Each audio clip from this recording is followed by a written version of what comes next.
Now, the Republicans claim they have a brilliant new idea. They're going to do a swap. They want to get rid of the Volcker Rule, which is part of banking reform, which says that banks cannot do proprietary trading, take basically depositor money and gamble with it, which I'll explain in a little bit.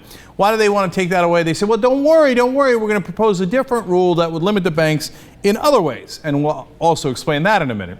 So now, first, before we judge whether they're on the level or not and actually want to regulate the banks and keep them in check, let's review the history of the Republicans on this issue. First of all, after the bailouts, did the Republicans want to regulate the banks at all? The out-of-control banks that we just had the bailout, or did they want to leave the rules exactly like they were and not regulate them and let them keep taking that risk so we'd have to keep bailing them out? Well, you be the judge, because only 3 Senate Republicans voted for the Dodd-Frank reform bill and 0 House Republicans did. None of them did. Now, we did set up, of course, a Consumer Financial Protection Bureau to protect consumers from the banks. Now, were the Republicans in favor of that? They hated that agency so much, they say we refuse to not confirm anyone that Obama appoints for that, because we do not want consumers protected under any circumstances from the banks and our buddies, okay? Number 3, they want to defund the Commodity Futures Trading Commission and the Securities and Exchange Commission. They want to give them less money so they cannot regulate the banks. Okay, so, gee, I wonder which way the Republicans are going on this. So let's go to what the Volcker Rule does, and you tell me whether you think it makes sense to kill it.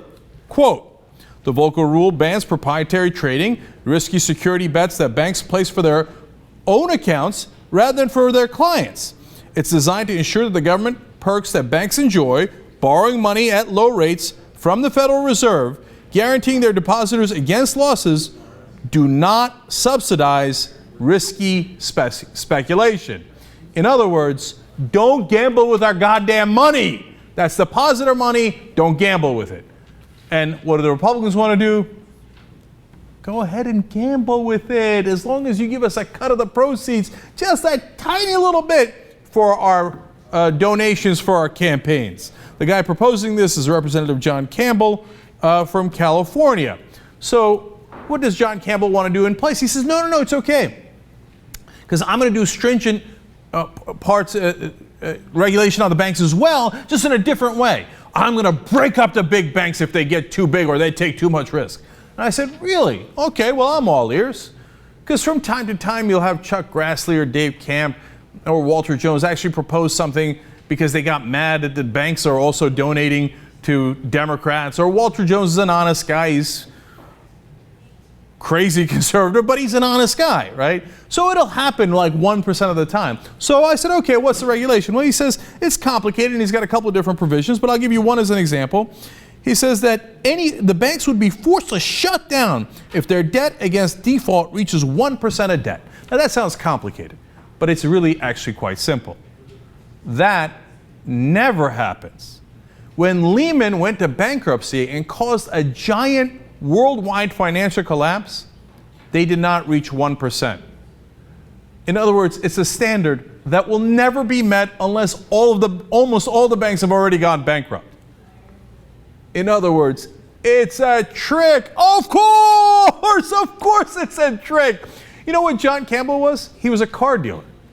You know that he voted for the bailout, voted for it, and then voted against regulation of the banks. In other words, give them our money, but don't regulate them at all. And the one thing he insisted was in the bailout provision was an exemption for car dealerships. Of course, from any oversight when it came eventually to the Consumer Financial Protection Bureau. So bailouts, yes. Regulation, no. You want to protect consumers, not in the case of car dealerships. This class act now wants you to think, oh, I have your best interest in mind. I'm not trying to protect my banker buddies. I'm trying to protect you. Just let them keep gambling with your money. I don't think so, John. Look, one more thing on that. I mean, if you're a Republican and you think this John Campbell and these guys have your best interest in mind, I'm going to be generous and call you ignorant, okay? Because that's literally what you are. You're ignorant of their real intent. They get money from these banks, and then they do them giant favors like this one.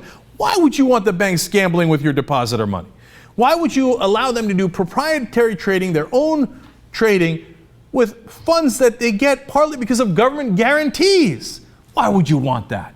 That doesn't help you at all. John Campbell wants it because he gets a slice of the pie in campaign donations. They're playing you for a fool if you're a conservative and you vote for these Republicans against the bailouts. You don't know a thing, man, about these guys.